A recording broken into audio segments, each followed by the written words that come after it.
like the mountain under the soil in the earth, breaking through the rocks, growing wild and tall till the buds begin to pop. So pack me in a bowl or roll me in a spliff. While you're breaking me down, you can feel your fingers stick. Hey, this is Ryan Heron from Portland, Oregon. I'm here with Amanda Breeze in Toronto.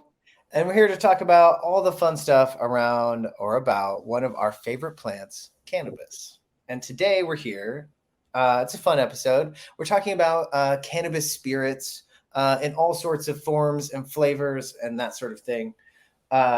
It was always in all of the high times and the early aughts internet stuff to make green dragon, which is basically like soaking buds in alcohol and then keeping it under your bed for like 2 weeks and then drinking it and getting really fucked up, man.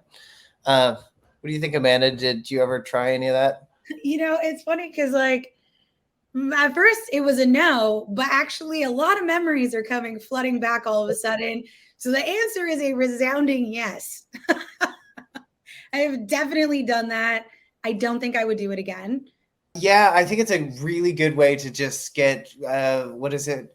Greened out? Is that what you were saying? Yeah, probably get a little green out. I'm trying to think. I think this was, gosh, maybe 2012 or something. I was on a weed farm in Chico, of all places, and in California. And the grower, I was already drunk. We were having a party. And he was like, here, try this. And my friend was like, just let your lips touch it. Don't actually swallow. But me being a drunk idiot, I was like, okay. And they kept saying it's banana goo. It's banana goo. And I didn't really make that connection that it was, because it just looked like moonshine. So I was like, oh, it's like banana moonshine. But it was actually a fatty nug of banana goo that they'd been soaking for like over a year. In this literal moonshine that they had made. And I guzzed it. I just guzzled it down like an idiot. And I like was hallucinating. Like I was like on a whole nother plane of existence. Yeah, it's like rocket fuel. It's pretty major. When I was getting married, there's like pre-cartridges. This is like just go and grab a little 5 milligram edible off the shelves. And I was like, okay, all of my extended family in town, that's stressful. Go ahead. I'm going to make a little tincture. I've been reading so much about, I've been hearing so much about, and I'll just, do the little under the tongue absorption, feel a little stoned, go about my day, no stress.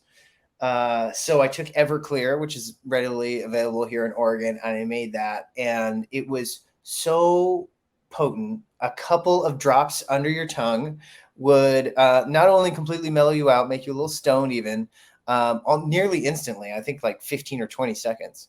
But the Everclear was so strong. It was also like eating away the layer of like soft skin underneath my tongue. It was not good, but also like all good, Damn, I've never heard that called green dragon though. That's so, I was just making a tincture. I think what you had was way more what green dragon is. Well, it's yeah, like I would have definitely called that green dragon because it was fire. It was intense for sure. And we got, everyone was like, no, like it was like out of a movie screaming, no, don't swallow. And I was like, glug, glug, glug, glug. And yeah, it was, I laughed a lot. I will say that I could not stop laughing. Like the whole experience was fun overall, but probably burned a few brain cells in the process. Yes. So my buddy who shows up is really excited that I made this stuff, takes it out of my freezer, takes a big swig out of it, and then was a changed person after that. Like he was just quiet, which is like, oh, okay. Nice to see you, friend that flew in just to see me. Are you sure you need to just sit on my couch over there and just try and catch your breath? Yeah, see, that's the dark side. That's when you can't make words happen and you're like thinking thoughts, but the words aren't happening. That's a whole other vibe for sure. But sometimes I do like to make a much lighter version where I add like a little bit of weed. I dilute it like with a lot of alcohol. So it's like a very, very, very low dose. And sometimes even with vinegar. Okay. And I like to do like bitters, like infused bitters with some like orange peel and dandelion root. And then you just put like a couple of drops in your cocktail or mocktail, and it feels fancy. Right. Well, I think that's kind of cool. We're on the other side of the like stems and seeds brownies as far as edibles go. So let's bring cocktails there too. Like because of the threat of the crossfading and everyone being a little concerned, and like liquor companies and booze companies not really wanting to mix too much, we're not seeing too many of these in a positive way. Like we were talking about going to events and they'll have pop-ups where they're doing like a Canna cocktail or a CBD beverage. But we've been talking about doing something that was cannabis focused or flavored spirit for a while now. So as part of the Scentelligence projects that we're doing, where we're creating and formulating the flavors for these various different products, this week or in the last couple of weeks, we've kind of dug in and made a cannabis spirit, which I think is pretty rad. I think it's very cool too. Yeah. So okay, looking into what it would cost to get the production going for this. Oh, okay. I'm not ready to put my house up, but if anyone else has got a little scratch laying around, we made a really interesting cannabis forward gin actually that I think is pretty much ready to go up on shelves. Yeah. So, what I like about our exploration is that we really took to using really high quality terpenes in the recipe, because that's where like some of the flavor is going to come from, and also some of the like just the overall vibe of the drink.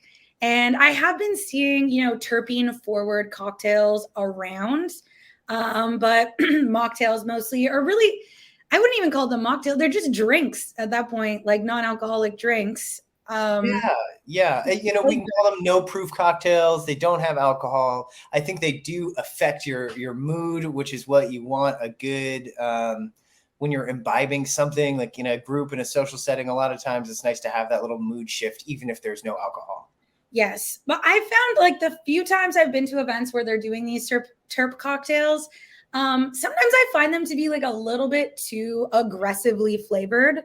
Like a little, like 50, they could take it down 50%. Like I don't need that much pineapple in my face. I just want like that hint of flavor that a normal drink would have, right? Like if your flavor is stronger than like a juice itself, like a pineapple juice, and it might be like a little too many terpenes. So it's about finding that nice balance of flavor and energetics.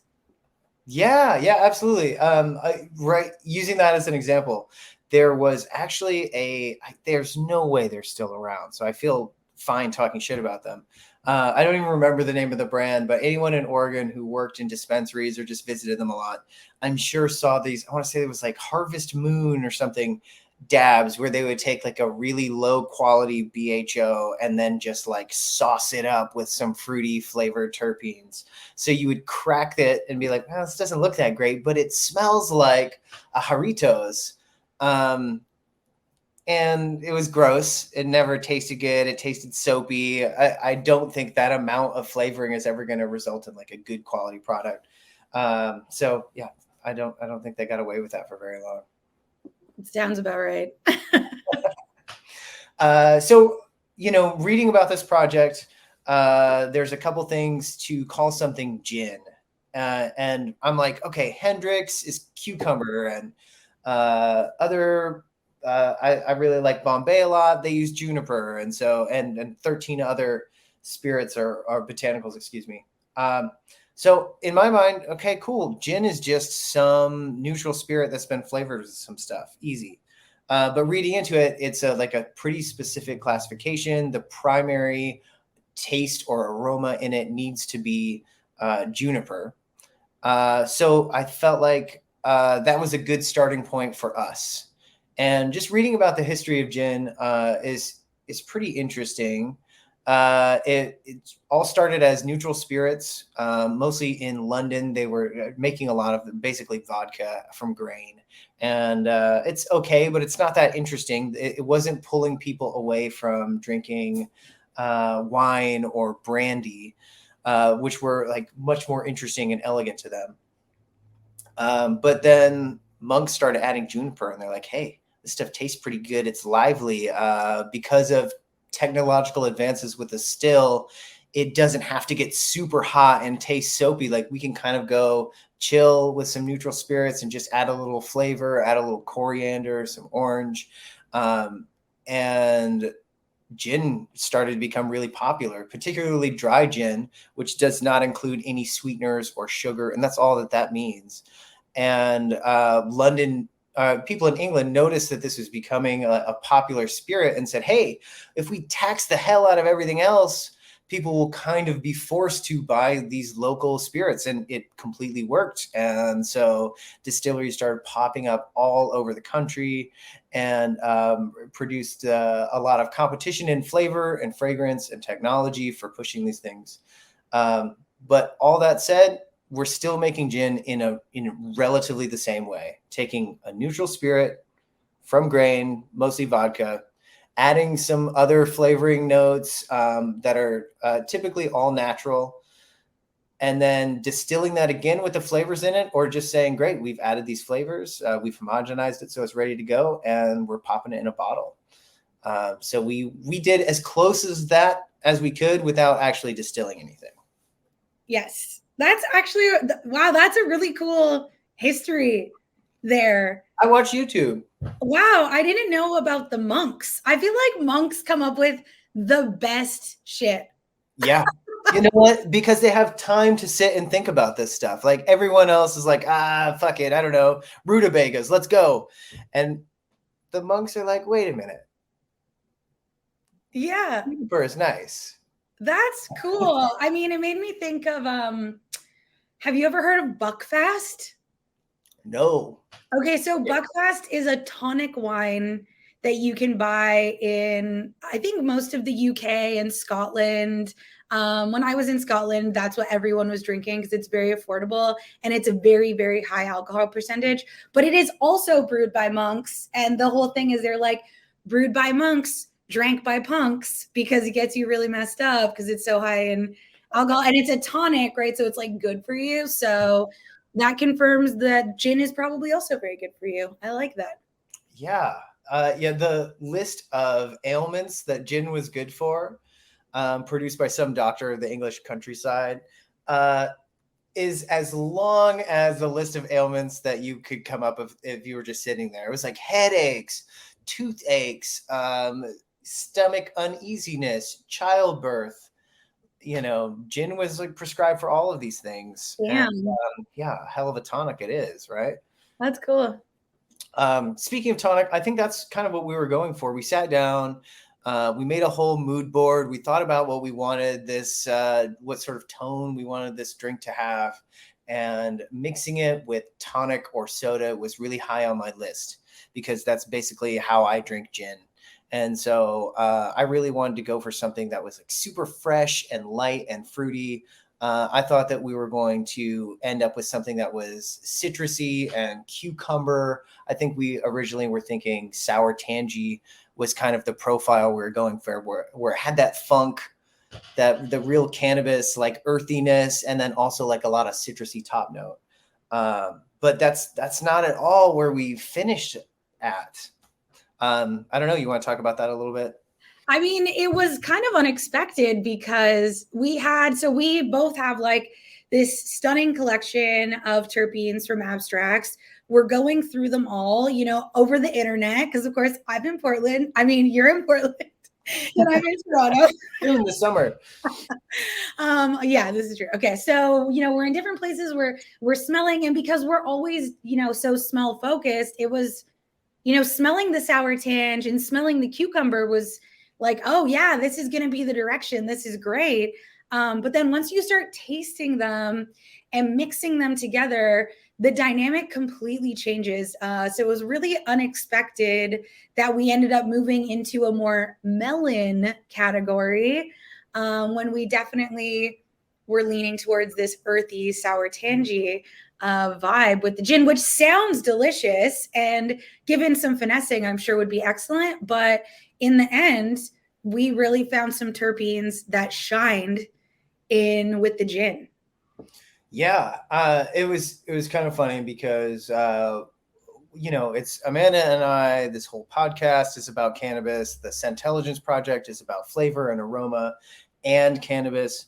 So we knew we had to start there, and so it was really just finding the right notes using flavor profiles, like we said, from abstracts, which are using all of the same cannabis flavor molecules that are found in the actual plant. And then finding some kind of fruity top note to go in there and complement the rest, along with the fairly neutral juniper base that we had created. And it's so funny because that day Amanda's like, "Oh, hey, hold up. Before we go, I have this like cantaloupe that is falling apart in my fruit bowl over here. I can't believe I bought it and I didn't eat it. It's like dripping. It's getting super funky. Let me get rid of it." And then like, cucumber's not working. None of these citrus things are working. We can't find anything. And we're like, "Hey, wait a minute. Should we dig into this cantaloupe flavoring that we have?" And it was like, oh, that was the connection there. Was this like old piece of fruit on Amanda's cabinet there. Yes. So our but it final worked. product is an ode to the sad cantaloupe.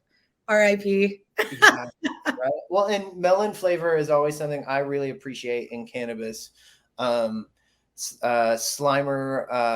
Chernobyl, Golden Ticket, all specific phenos of just that Chernobyl flavor had a real lime melon flavor to me that I really enjoyed. And so hitting this with just a little bit of that cantaloupe totally opened up that for me. And it was just a real winner. It provided all of that freshness that we wanted from the fruits or the vegetables, with just this also musky, funky, herbal, earthy thing going. Home run. But I forget, it was cantaloupe and something else. What did we mix it with?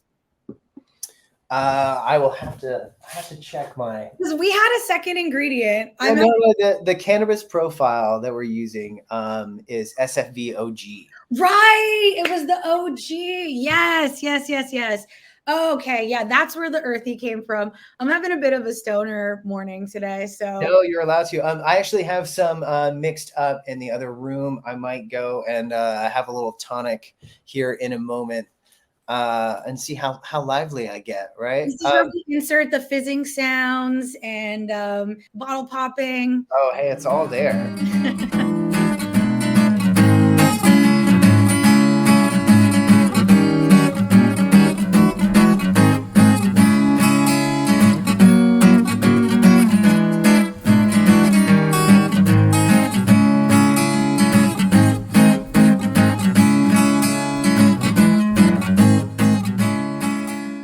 I remember years ago, we did an event with True Terpenes where they worked with a bunch of local breweries to produce beers and ciders with terpenes in them.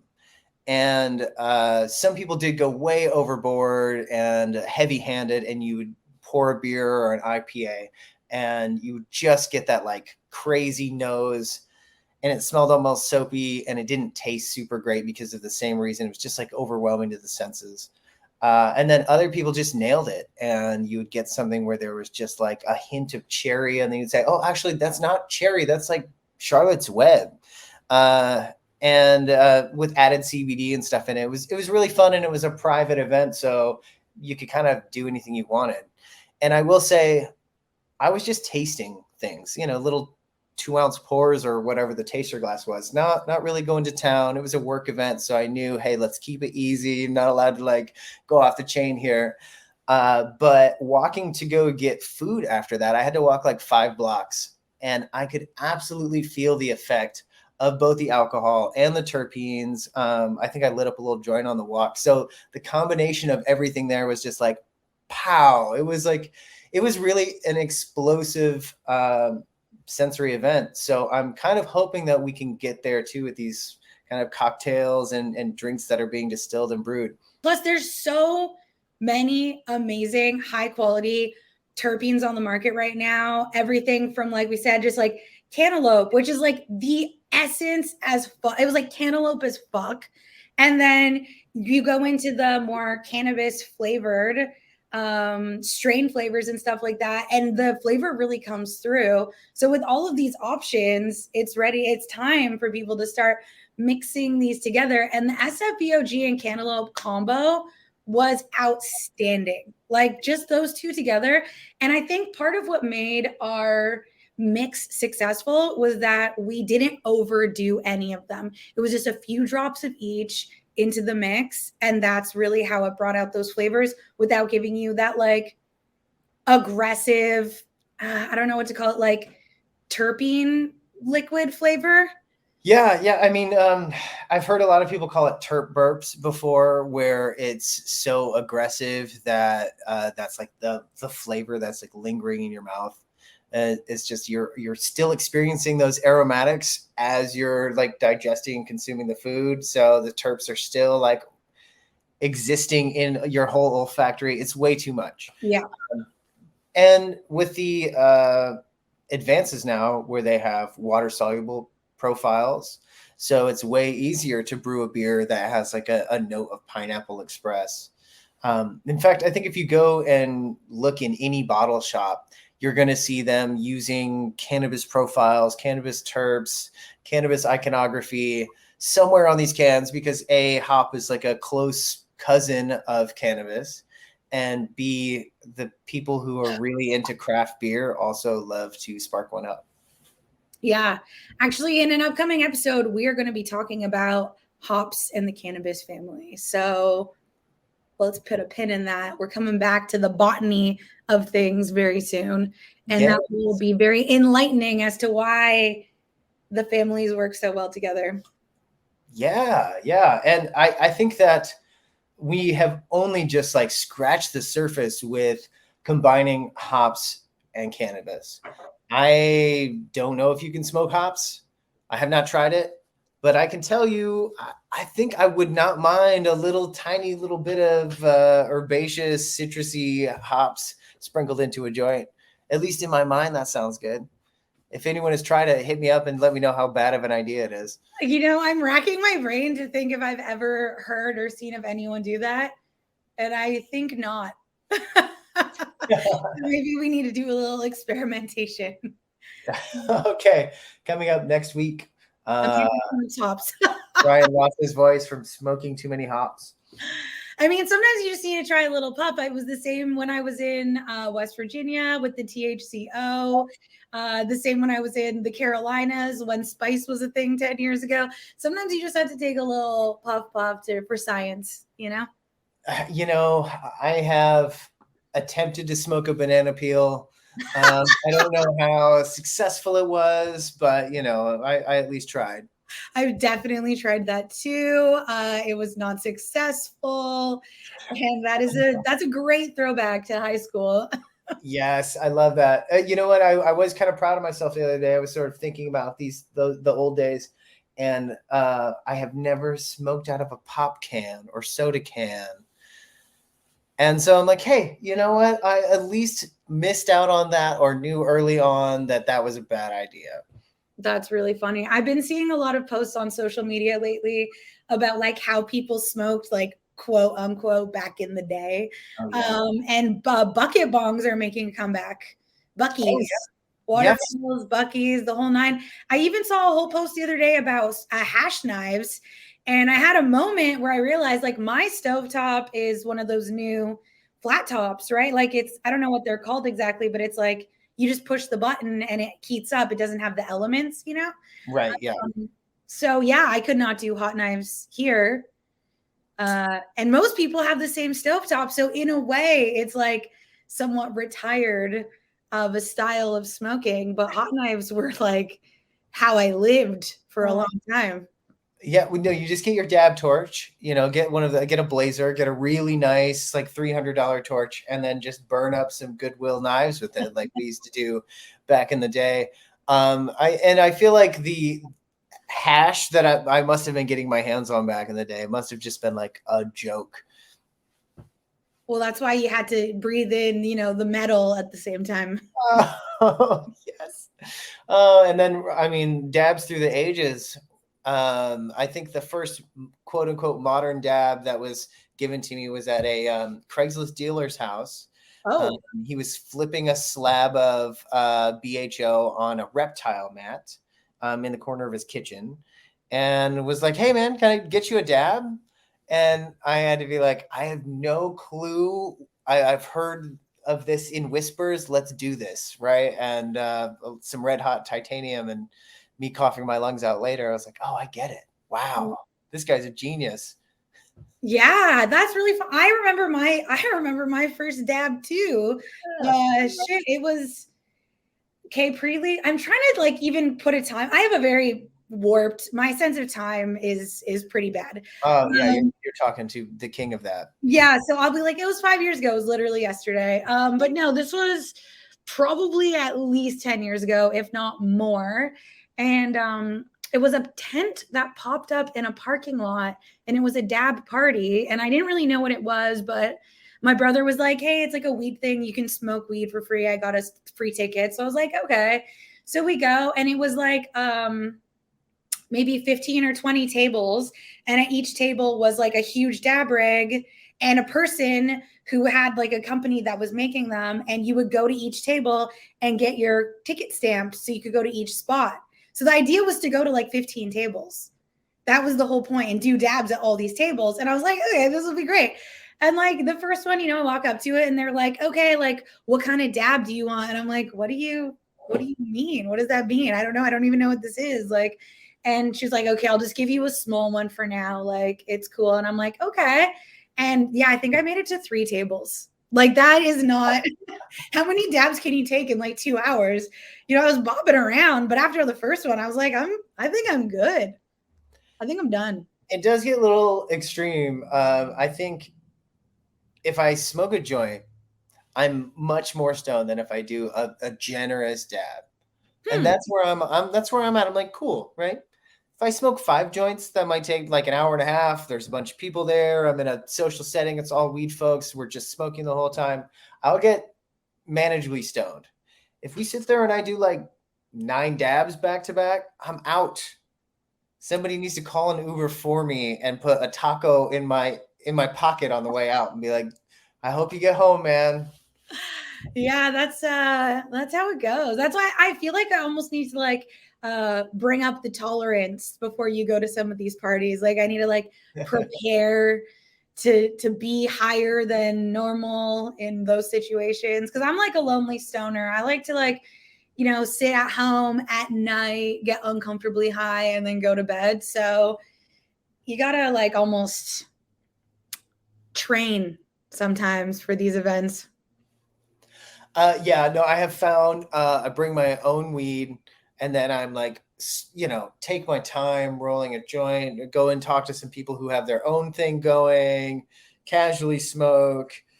I can get out of there having smoked only 3 of my own joints. I'll never hit another public dab rig in the post-COVID days. That was always a little sketch to me.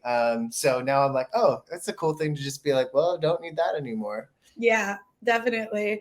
Well, future forward, we're going to be seeing more of these cocktail parties. Like, I actually think the bevvies are on the rise. Clearly, all these bevvy companies that actually have good drinks are doing amazingly well. My favorite, Canna Social Tonics, they're just popping off everywhere. And they also have that whole line of non-infused, right? So they're like not spiked. And they're doing really well selling those too. So that's how like their flavors are on point. I have not seen a cantaloupe yet. And I also haven't seen any bevvies on the market that are weed flavor forward, which feels like a gap in the market. It does, right? And it's a thing where people are, I think, a little hesitant to enter the market because no one has really like had a lot of success with it. And so I get that people don't want the like, hey, let's all get way too fucked up association with their product. That's bad. But we already said people who like craft beer and craft cocktails and things that are brewed and distilled all enjoy cannabis. Like, if you're an enjoyer of things, you probably like weed. So it's just a matter of time. And I like where the banana goo probably tasted more like chlorophyll than like this cool, like I'm somewhere interesting and I just caught a whiff of some really good herb, which is what we were going for. Exactly. I think that those two things, like once more people have more of the latter than the former, then we can start to see it on more menus, and it won't be such a novelty where, like you said, events. That's where we see it now because hey, it's all these like-minded cannabis consumers. Let's draw them in with a DJ Short blueberry seltzer or whatever. That's cool, but let's open it up to beyond that. Exactly. Plus, I mean, if you really think about it, we have all of these breeders on all of these farms from Oregon to Nova Scotia, and they're coming up with these banging flavor profiles. And so it's like the flavor is there, the flavor has been invented, and now all of these companies have much easier access than ever before to testing their products, to finding their terpene profiles. And now with all these killer terpene companies on the market, it's really not that hard to recreate these flavors. Yeah, like we were talking in a previous episode how some of the beverages in Canada went through a very restricted QC or quality control before they hit the market, just because it was so restricted. They weren't able to like move the product to an area where it could easily be tasted or whatever. Now we're to the point where, okay, a breeder has worked for years to get this flavor profile where they feel really good about it. Then a place like Abstracts goes and they pour tons of time and energy and money into evaluating that flavor profile to get a really like true to the flower expression of it. Then they recreate it using other botanicals. So now it's cheaper and easier and it contains no cannabinoids. So you can easily mix it into a spirit without any danger that you have cross-contaminated something or you might have to recall a product or whatever. And so you've got something off the shelf that we sat down in like a weekend or two and put this together. We're in different countries, right? And so it wasn't cost prohibitive. We were able to put this together relatively easy. And I think like in the past to do something like this, like I'm going to create this spirit that tastes exactly like the specific French lavender. Mm-hmm. Like that was almost impossible. That was a 6-figure project just from the idea of it. So it's pretty cool. The technology's at a place where we can kind of slap one of these together for the weekend and feel proud of it. Yeah. Plus you can do the tasting and testing so easily when it doesn't have the weed in it or any cannabinoids. So we're just testing the flavors, seeing what works. And plus this new line of water solubles is like kind of a game changer in my mind because now you don't have to have the alcohol base. So we definitely wanted to go with the gin. That was like the inspo from the get-go. But like you can add water soluble terpenes to juice, to literally water. You can add it just to your tonic or your fizzies, like whatever. It's going to blend in and you're going to get the flavor. Yeah. Well, and an effect, even without the cannabinoids, I really do believe that we get an effect from these terpenes solely on their own. And so to have that option as a mocktail or a no proof drink, like we were saying, I spoke about this in the past, but my wife is not drinking alcohol right now and still really loves to go out and accompany me to the bar. But it feels less like a chore when there's a whole menu that she can order off of. And it's seed lip spirits or Wilder tin whiskey or all of these no proof cocktails that are being poured and mixed and given the same amount of attention as something else that has a higher proof to it, that if I drink 6 of them, I'm going to be kind of like a jerk to be around.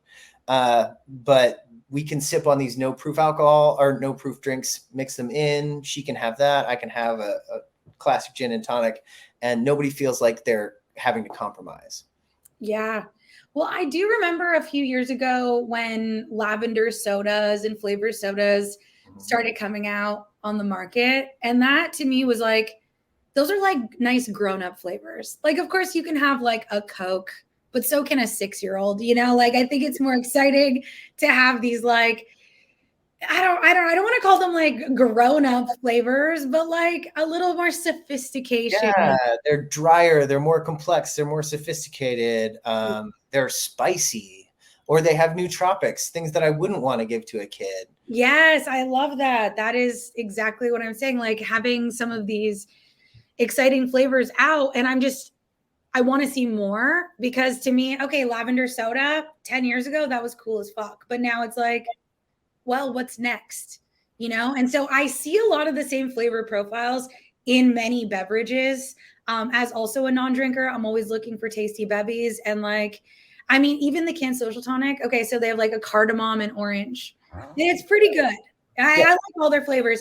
They have the lavender lemon or something like that, like a citrus lavender. And again, it's like, okay, I like their drinks. They're very tasty, but they haven't really taken it to a new level of innovation, considering how many options are out there when it comes to flavors. I've personally never seen cantaloupe flavored drinks. Melon flavors were pretty lousy until about 5 years ago. Everything tasted like a Jolly Rancher watermelon sour pucker, totally fake artificial thing. Yeah, heavy artificials. Yeah. And then now we're getting towards these flavors that are more complex and sophisticated, like you're saying.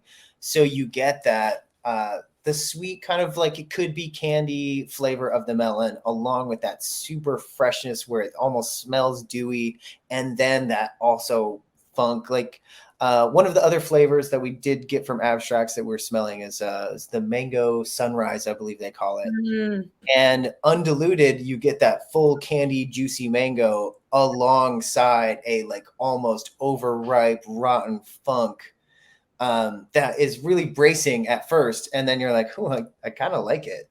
Yeah. And I think that's the thing too about using terpenes to flavor things instead of flavoring, is that you're also getting that blast of smell first, and you're getting that smell, and then you're getting the taste, and then you're getting the mouth nose effect where you're smelling and tasting it at the same time. Whereas like traditional flavorings just don't have that next level of excitement and flavor and energy in your mouth, in your nose. It's not the same. Right. Well, it's also why you wouldn't make a cocktail with pucker as like the main base spirit, because it's not going to do anything but sit there and be like overly sweet. And that's why those things were always like shot, because it's like, here is a blast of flavor. Something we have here is something that can